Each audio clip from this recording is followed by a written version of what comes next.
entender uma coisa. Por que a gente grita, tá? Quando a gente vai educar. Ai, tem muita gente que nos cursos fala assim pra mim: Gabi, meus pais não gritaram comigo. Meus pais não foram rudes comigo, mas eu grito o tempo todo com minha filha. Por quê? Né? E não consegue entender. Tem pais que já me falam assim: minha mãe gritou a vida inteira comigo e hoje eu fico reaplicando isso com a minha filha.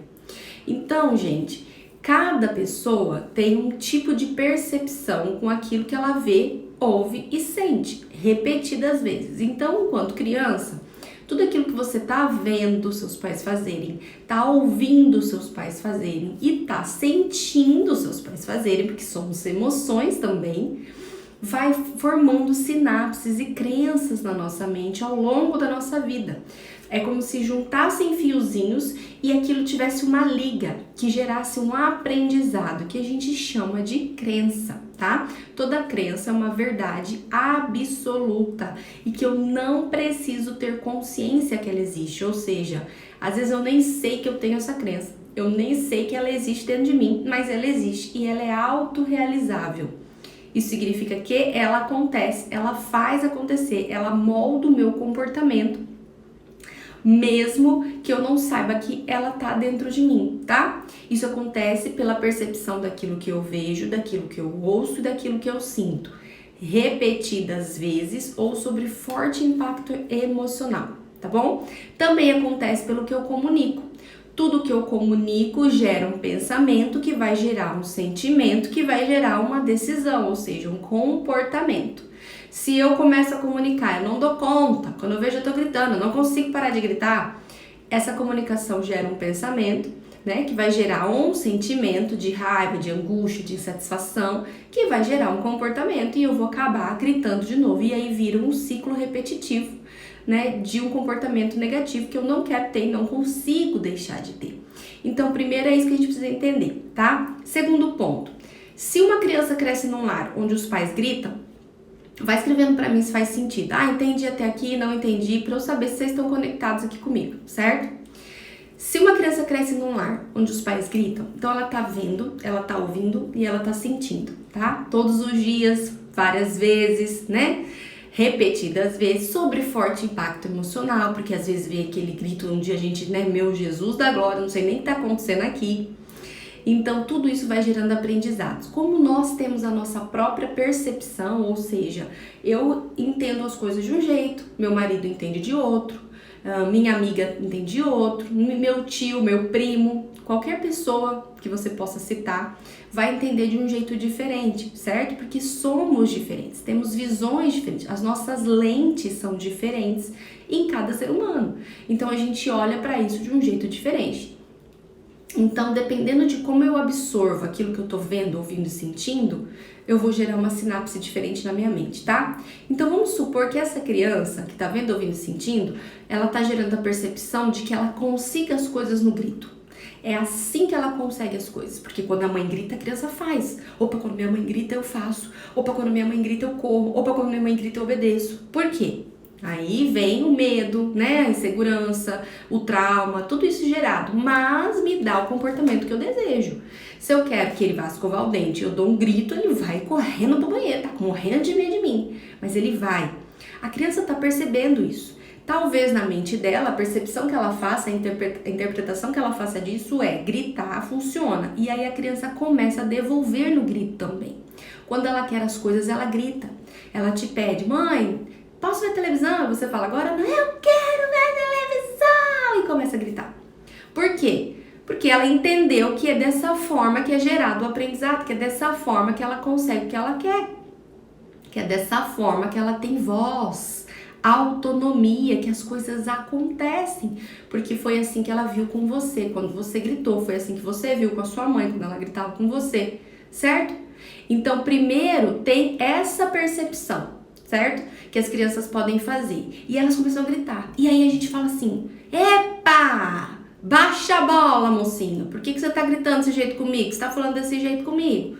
E aí a gente já começa a ficar nervoso, né? Se sente desrespeitado. Aí entra naquilo que eu já escrevi nos posts pra vocês. Aí eu quero me defender a minha autoridade e deixo de educar totalmente. Só que eu tenho que perceber que às vezes a criança ela é reflexo de mim mesma, daquilo que eu tô dando pra ela. Então, quando ela grita, eu tenho que ligar minhas anteninhas e falar assim, pô, por que ela tá gritando? Ela tá querendo as coisas através do grito. E por que ela tá querendo as coisas através do grito? O que aconteceu ontem, anteontem, há 5 minutos atrás, né? Para que isso desencadeie esse comportamento nela, né? Por que ela tá desse jeito, tá? Primeiro eu tenho que perceber isso, para daí eu começar essa cura interior em mim, que eu vou explicar para vocês, e aí conseguir educar. Até aqui, faz sentido? Tem gente colocando aqui, faz todo sentido. Acabei de gritar, que mais? Às vezes gritamos com nossos filhos e agora tudo que falamos com eles só responde gritando. É isso aí, é isso que eu tô falando agora. Muito isso, muito bem. Então tá fazendo sentido. Tá gritando por isso e por causa da quarentena. Isso. Outra coisa que a gente faz, que acontece pra gente acabar gritando. Essa é uma percepção, tá? A outra percepção do grito. Existem pessoas que não foram educados no grito, né? Que a mãe não gritou, o pai não gritou, foram pessoas que falam baixo. Ai, minha mãe sempre falou tão baixinho comigo e eu sou uma escandalosa, eu saio gritando com meu filho. Então vamos lá. O cérebro, ele busca respostas o tempo todo e nós, seres humanos, a gente quer se sentir aceito e a gente quer se sentir importante. É por isso que a gente busca relacionamentos o tempo todo, busca aprovação o tempo todo, gosta disso o tempo todo, porque a gente precisa se sentir aceito e importante. Isso todos nós, sem exceção, tá? O que acontece? Diante de uma relação onde eu sou mãe, tá? E eu não tô conseguindo ser ouvida pelo meu filho, eu não tô conseguindo ter controle da situação, eu não tô com as rédeas da vida do meu filho, entendam? Rédeas da vida, quando eu digo, não é manipulação, mas é estabelecer os limites com segurança. Eu não estou conseguindo isso. Como eu não consigo isso, é como se eu mandasse uma informação para minha mente de que eu sou incapaz, de que eu não tô conseguindo. Então, essa parte, eu sou incapaz, eu não tô conseguindo, ativa as nossas emoções. E responsável pelas emoções no cérebro é a amígdala cerebral. A nossa amígdala cerebral, ela tem a intenção de lutar, de correr, de fugir, certo? Porque ela quer o quê? Resolver a situação, ela não raciocina, ela não consegue discutir, conversar, refletir, ela só é impulso, ela age, tá? Se eu tô mandando uma informação de perigo por quê? Estou perdendo o controle, não consigo a resposta, não sei como agir. Se eu tô mandando essa informação, eu ativo essa região no meu cérebro. E ele, na luta, né, tentar lutar, tentar correr, tentar fugir, libera o quê? O cortisol. O cortisol pode provocar em algumas pessoas o comportamento do grito. E aí eu começo a gritar. E eu dou um grito com meu filho. Meu Deus, você não me escuta! Por exemplo. Quando eu grito, eu libero cortisol na cabecinha dessa criança. É como se tudo que estivesse funcionando, todas as funções anabólicas do sistema dela, para de funcionar e vai ouvir aquele alerta do grito, porque é perigo. Quando isso acontece, a criança, ela para. Quando ela para, parece que ela tá te ouvindo. Ela não tá te ouvindo. O corpo dela mandou um sistema de alerta, um sinal de alerta, tem cortisol correndo naquele corpinho inteiro, mas ela regala o olho e ela olha pra você, então parece que ela tá te ouvindo. Ela tá com medo, ela tá no sistema de alerta do corpo. O corpo tá em alerta para saber o que vai acontecer. Então ele manda uma informação que é melhor ela fazer o que tá pedindo, o que você tá mandando, o que você tá gritando, porque senão vai vir perigo por aí. E aí essa criança começa a te obedecer. Olha só a linha de raciocínio que eu tô construindo com vocês. O teu cérebro que tinha mandado informação pra tua cabeça como mãe de que você não consegue, que você não dá conta, que não é pra você isso, recebe uma resposta, um feedback da criança positivo pro teu cérebro, porque funcionou. Porque a hora que a criança para, você fala assim, lá, agora ele parou, agora ele me ouviu, agora ele vai fazer o que eu quero. Tudo isso passa na nossa mente em questões de segundos, de milésimos de segundo. O cérebro recebe uma informação e capta isso. E aí é o que? São as memórias de referência. Essa memória de referência fala assim, ó, dá certo. Ai, Gabi, deu certo, você conseguiu. É isso que estava faltando, era o grito que estava faltando. E aí a criança faz o que você pediu, porque o sistema dela tá todo travado, parado, com medo, buscando segurança. E você acha que funcionou. Isso gera uma sinapse, forma então um aprendizado. Gente, é uma aula a live de hoje, tá? Uma aula. Formando esse aprendizado, o que acontece? eu começo a repetir isso porque deu certo, mas eu não entendo tudo o que está acontecendo por trás. Eu não entendo toda a toxina que eu estou colocando dentro do meu corpo através do grito, porque só libera cortisol e adrenalina, e não aquela adrenalina boa de esporte, mas aquela adrenalina ruim, né, da tensão e da raiva, tá? Eu libero todo esse cortisol em cima da minha criança, que aprende comigo através do grito. E sem mencionar que as crianças que vivem muito sobre o grito, elas têm uma probabilidade maior em ficar doente, porque o corpo ele para de se tratar, ele para de se desenvolver toda vez que ele recebe um grito para tratar todo aquele cortisol que está dentro da cabecinha e dentro do corpo dessa criança. E aí esse sistema para totalmente. Então, se vamos supor, se a sua criança está com uma gripe, tá com alguma coisinha pequena e o organismo dela inteiro está trabalhando para combater aquele vírus e recebe um grito, ele para de combater tudo aquilo e todo o corpo dele vai em busca de resolver aquele cortisol causado pelo grito. Olha como isso é sério. E se você for estudar neurociência, você consegue descobrir tudo isso. Então, eu posso até adoecer fisicamente a minha criança se eu educar ela com base no grito o tempo todo, certo? Mas eu não sei de nada disso. Eu não sei que o meu organismo tá cheio de cortisol, ou seja, eu vou passar um dia inteiro estressada, eu vou começar a repetir o padrão de comportamento, porque se o meu cérebro quer resultado e deu certo, ele vai dizer pra mim assim, ó, grita, porque gritar dá o que você quer. Então você vai começar a gritar de novo, gritar de novo, gritar de novo. Quando você acaba o dia, você fala assim, meu Deus, eu gritei o dia inteiro. Meu Deus do céu, minha família é tensa. Ficar aqui é tóxico. E aí você vai dormir com aquele sentimento de angústia, de tristeza, de tensão e de estresse.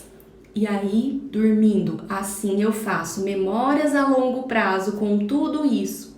O que são as memórias a longo prazo? É tudo aquilo que a gente viveu ao longo do dia, que quando a gente dorme vai armazenado lá para uma memória a longo prazo, que o nosso cérebro ele reutiliza quando diante de uma situação eu não sei o que fazer. Ele pega uma informação associada lá do passado e usa aqui para você resolver.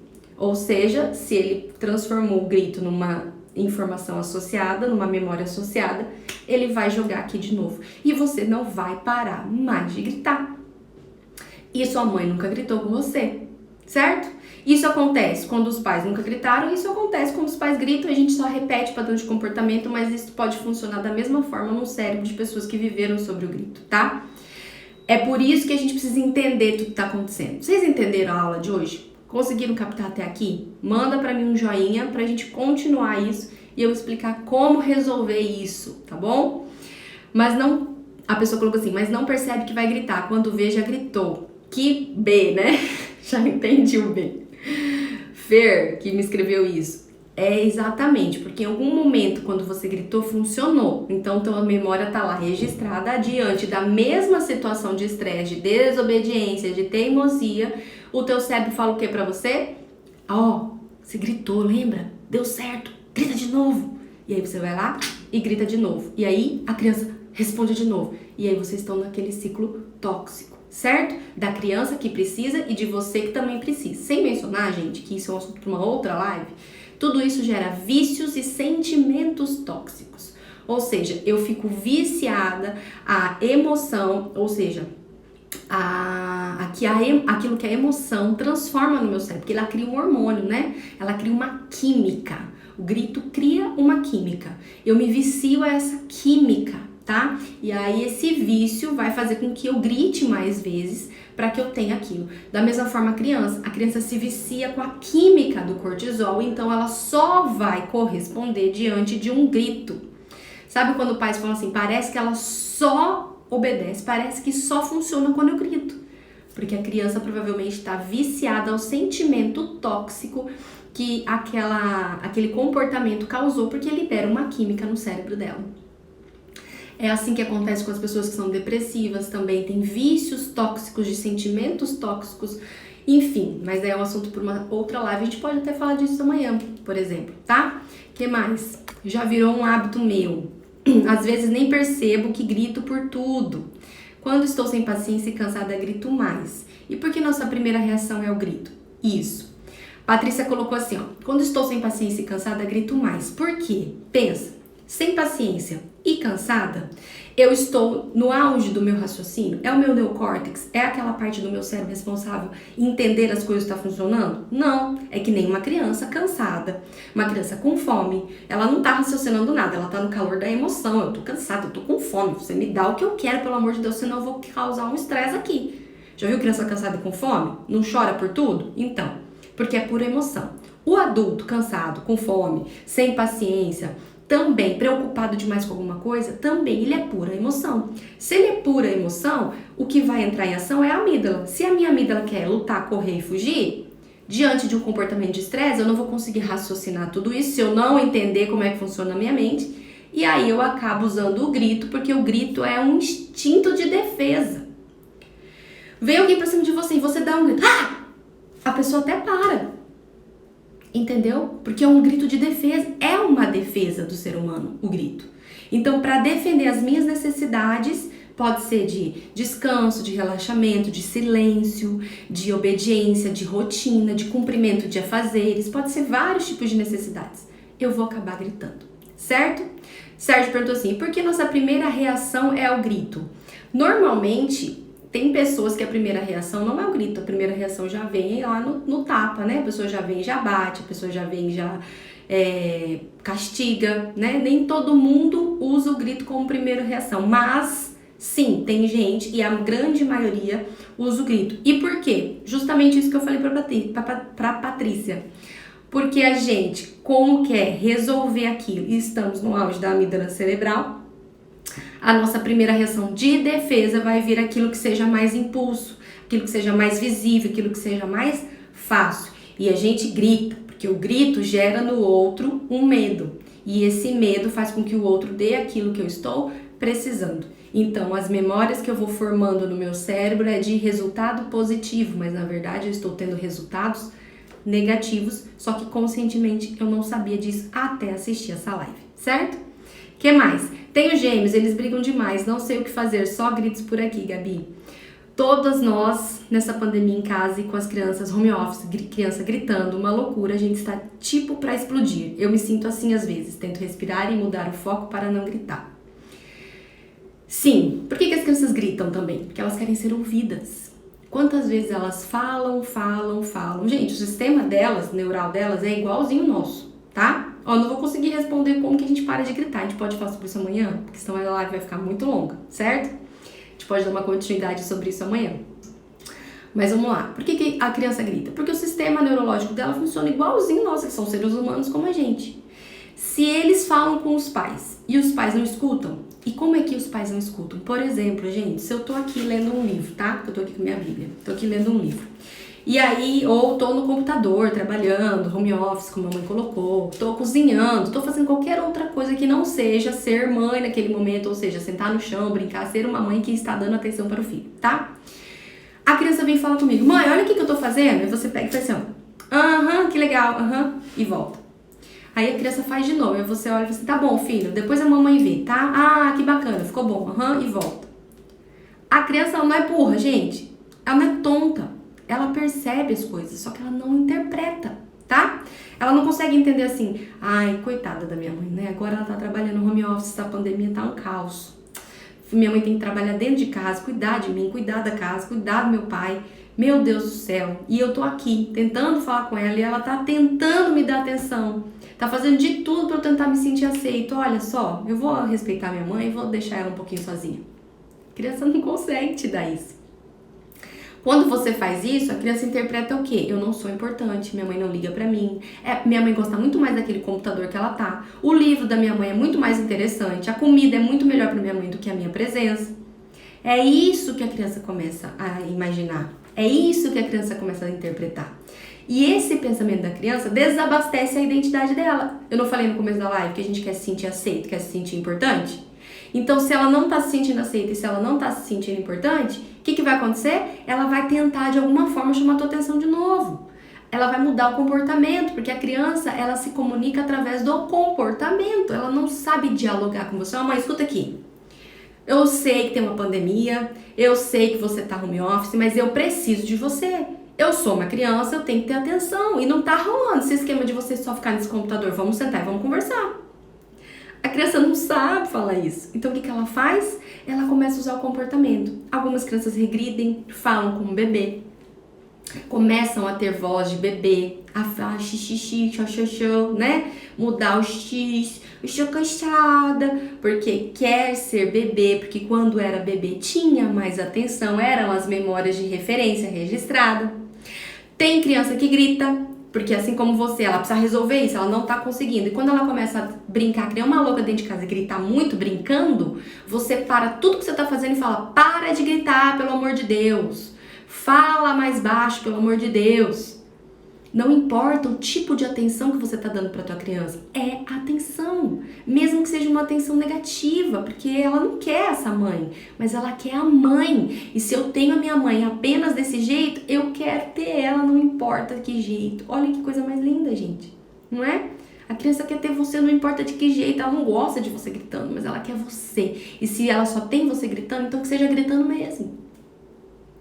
E aí, quando você dá essa atenção, você parou o seu livro, você parou o computador, você parou o almoço, você parou de limpar a casa, você parou de fazer o que você estava fazendo e foi lá pedir para a criança parar de gritar. Então, você manda uma informação pro cérebro dela de que aquilo funciona, ela teve o que ela deseja. E aí, a gente cai num ciclo repetitivo. Gabi, o que eu faço então, pelo amor de Deus? Como a gente resolve isso? Primeiro, eu tenho que ensinar, né, a minha criança, através do meu comportamento, como que eu mudo essas sinapses, como eu consigo trocar isso. Se a sua criança está demandando atenção, dê a atenção para sua criança dentro de um limite que você consiga. Por exemplo, se ela chega até você, mãe, olha esse desenho que eu fiz. Você pode realmente parar o que você está fazendo, olhar para ela e falar assim, filha, deixa eu ver o seu desenho, viu? Isso. Olha, ficou muito bom, né? Eu gostei. Você gostou, né? E trocar ali algumas palavras com a criança e depois dizer pra ela, olha aqui, eu sei que é chato ficar sozinha, eu sei que você queria que a mamãe estivesse com você e eu gostaria de estar com você e agora, nesse momento, eu preciso trabalhar, tá? Cuidado com o mas, tá, gente? Porque a gente sempre fala, eu sei, mas o mas desvalida toda a primeira fala que eu disse. Então não é o mas, é o e, tá? Eu sei, e agora eu preciso trabalhar. Eu preciso terminar o almoço. Eu preciso limpar a casa. Assim que eu terminar, eu vou dar atenção para você novamente. Enquanto isso, vamos fazer outras coisas. Claro, daí entra outro assunto sobre os perfis comportamentais. O que você vai fazer, proporcionar, dar para sua criança, ocupar o tempo dela enquanto você está fazendo o que você está fazendo. Porque cada criança é de um jeito. Tem criança que se você der um quebra-cabeça, ela vai ficar, por exemplo, o Davi. Se eu der um quebra-cabeça e falar assim, agora a mamãe vai fazer um atendimento, tá? Ó, aqui em casa acontece isso, às vezes eu atendo online. Se eu atendo online e às vezes eu dou um quebra-cabeça pro Davi, ou um desenho pra ele pintar, ele fica ali 1 hora, 40 minutos, ele fica tranquilamente ali, sem a minha presença sozinho. Se eu fizer isso com o Pedro, mas não dura 5 segundos, ele vai ficar me chamando toda hora, porque pra ele o quebra-cabeça e o desenho não abastece sozinho. Pro Pedro, o que eu tenho que dar? Algo que ele goste mais, que desenvolva mais a energia mental dele, ou seja, eletrônicos. Se ele tá sozinho, ele precisa ou tá assistindo uma TV de uma série que ele gosta muito, de um programa que ele gosta muito, ou jogando videogame. Ele precisa disso, aí ele consegue se concentrar. Agora, sem estar sozinho, comigo ele brinca, ele faz quebra-cabeça, mas ele tá conversando o tempo todo. Ele tá interagindo o tempo todo, porque é da personalidade dele. Já o Davi, não. Então as crianças são diferentes, a gente precisa entender isso pra dar pra ela o que elas precisam, pra que a gente tenha o nosso tempo. Certo? Que mais, gente? Cada criança é única, temos que descobrir como lidar com cada criança. Exatamente. Então, gente, eu queria que vocês entendessem hoje o porquê nós gritamos, por que as crianças gritam, tá? Por que isso acontece e por que isso se torna tanto um hábito na nossa vida. É por esses motivos. Vocês conseguiram entender como funciona a mente? E Gabi, a pergunta que não quer calar, como reverter isso? Como mudar isso? Eu vou falar aqui rapidinho agora, tá? Nós precisamos associar dor a todas as vezes que a gente grita e não queríamos gritar. A gente precisa associar dor, tá? Como assim associar dor? Quando eu gritar, eu tenho que mandar informação pro meu cérebro oposta àquilo que ele tá registrando.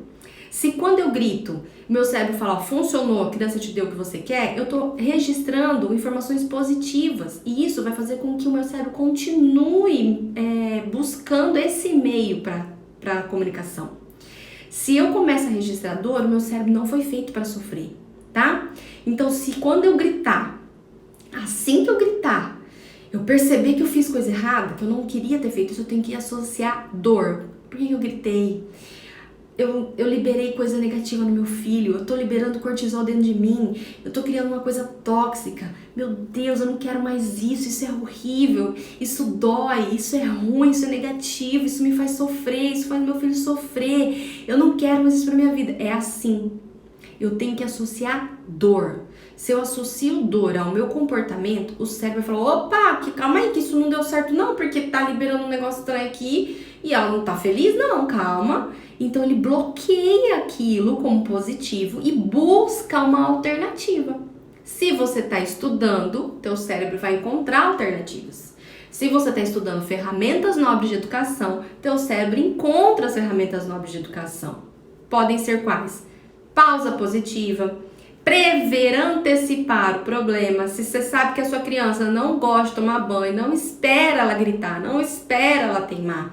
Seja criativa, coloca uma tinta guache no banheiro e fala, hoje o banho vai ser com tinta guache. Vocês sabiam que se pintar o box, ou até o azulejo do banheiro, depois sai, gente, com um buchinho de detergente, rapidinho, as crianças se divertem no box. Seja criativo, avise ela antes, nós vamos tomar banho daqui 10 minutos, é hora do banho daqui 10 minutos. Você vai desligar, você vai parar a brincadeira, você vai, enfim... Antecipe o seu problema, tenha pausa positiva, faça acordos com a sua criança, dê escolhas limitadas para a sua criança, crie rotinas para a sua criança, N ferramentas nós temos para educar. E se a gente estuda e associa a dor ao grito, logo o cérebro vai buscar em alguma imagem de referência de alguma vez que você fez pausa positiva, que você dialogou, que você que foi criativo e vai começar a usar isso para você conseguir agir. Então, o primeiro ponto é associador. O segundo ponto para eu conseguir mudar é a minha comunicação. A partir de hoje, eu não grito mais com meu filho. A partir de hoje, eu converso com meu filho. A partir de hoje, eu respiro quando eu tô raiva. A partir de hoje, quando eu tô com raiva. A partir de hoje, eu consigo me controlar. Eu tenho autocontrole. Essa é a comunicação que eu tenho que ter assertiva desde de manhã. A hora que eu boto o pé no chão, eu levanto, eu respiro fundo, eu levanto a minha cabeça, porque quando eu tô ereta, quando eu tô com o olhar pra cima, eu tô liberando o quê? Serotonina, endorfina, testosterona no meu corpo. Todos os hormônios que é a nossa farmácia interna positiva. E isso contribui para que eu tenha um dia muito melhor. Agora, se eu acordo assim, ai, mais um dia, ai, daqui a pouco a criança levanta. Ai, meu Deus, tem tanta coisa pra fazer hoje. Olha a comunicação interna. O que eu tô liberando dentro de mim? Nada, só coisa ruim. A hora que minha criança acordar, eu já vou entrar em alerta. Bom dia, ó. Bom dia, daqui a pouco tem café da manhã, tem que escovar o dente, tem que não sei o quê. Entendeu? Então eu preciso mudar a expressão logo de manhã. Hoje meu dia vai ser incrível. Sorriam, gente. Meu dia vai ser maravilhoso, minha família vai ser linda. Entendeu? É assim que eu tenho que começar logo de manhã. E, gente, quando vocês decidirem mudar, vai vir uma vozinha falando que você não consegue. Você não dá conta, meu amor. Você vai acabar gritando. Não, tá vendo? Já gritou de novo. Tá vendo? Isso não é pra você, não. Disciplina positiva não é pra você. Você não consegue isso. Vai vir a vozinha, né, do cão que eu falo, né? Que fica falando. O que é isso? É a sua crença, tá? É a sua crença de que você é assim e ponto. Só que deixa eu falar uma coisa. Não é síndrome de Gabriela. Sabe? Eu nasci assim, eu cresci assim, você sempre assim. Gabriela, sabe aquela musiquinha? Não é. Você não nasceu assim, vai morrer assim. Só que a tua crença acha que é. E aí, se você não cuidar dela, ela te domina. É por isso que você tem que saber que isso existe e que saber que você pode mudar e que você tem todos os recursos que você precisa dentro de você para conseguir isso, tá? E eu vou encerrar para não ter mais delongas, né? A gente não estender isso muito. Mas eu queria ler para vocês uma parte da Bíblia que ajuda a gente a lidar com isso, tá? Ela tá lá em Mateus, a minha Bíblia é comentada. E fala assim, ó. A raiva é uma emoção legítima. Não é mais pecaminosa que o riso. Precisamos pensar na legitimidade da raiva, pois temos a tendência de pensar nela de maneira negativa, condenando-a. Paulo, por exemplo, nos diz que podemos sentir raiva, mas que devemos tomar cuidado para não permitir que a raiva nos faça pecar. Isso está em Efésios 4:26. Depois fala assim, outra evidência da legitimidade da raiva é que ela é atribuída a Deus. A ira de Deus é uma expressão bíblica muito comum, certo? Quem nunca ouviu falar da ira de Deus? A raiva, no entanto, é uma emoção perigosa. pode facilmente nos consumir e, ao nos consumir, nos leva à condenação. Pois afirmo que qualquer que guarde rancor de um irmão é culpado de assassinato. Chame um irmão de idiota e você corre o risco de parar num tribunal. Isso está em Mateus 5, do 21 ao 22. Em outras palavras, o excesso da raiva acaba sendo algo pecaminoso. É pecaminoso não porque a emoção em si seja errada, mas porque o que queremos é errado. Ou porque estamos com raiva da pessoa errada. Ou porque estamos agindo de maneira errada. E talvez por muito tempo. Diferentemente da ira divina, que arde como fogo que purifica, a ira humana gera uma fumaça tóxica que sufoca. Por que eu li isso aqui pra vocês? Porque a raiva, ela não é negativa. O que faz ela ser negativa é como a gente usa ela. Precisamos aprender a canalizar essa raiva, ensinar as crianças a canalizar a raiva. A ira de Deus arde como fogo que purifica. Porque quando Deus tinha ira, quando Deus estava com raiva, ele fazia o que era melhor. Ele não deixava aquilo trazer algo ruim, mesmo porque Deus não é ruim. Ele mostrava ainda algo melhor diante da raiva. Eu não aceito isso, e ele mudava tudo para melhor. Nós precisamos nos espelhar nisso. E quando a gente sente raiva, a gente não pode deixar que a pessoa que causou aquilo na gente, causou não, porque nós é que nos sentimos, mas que provocou isso, tire de nós aquilo que é ruim. A gente precisa dar para ela aquilo que é do nosso melhor. É isso que a gente tem que fazer para conseguir mudar também. Ou seja, a raiva tem que ser canalizada para algo que vai te trazer resultados positivos. Tô gritando porque eu tô com raiva. Pega essa raiva e estuda. Pega essa raiva e engole um livro. Pega essa raiva e consome vídeo no YouTube. Pega essa raiva e se matricula num curso. Pega essa raiva e faz um atendimento individual. Pega essa raiva e estuda. Chega de usar essa raiva para continuar gritando. Chega de usar essa raiva para continuar disseminando ódio, disseminando amargura, infelicidade. Pega essa raiva e faz algo que vai te trazer benefícios. É isso que a Bíblia está nos dizendo. Raiva não é ruim. Raiva impulsiona. Nunca fez nada só de raiva? Vou fazer só de raiva. Vou conseguir só de raiva.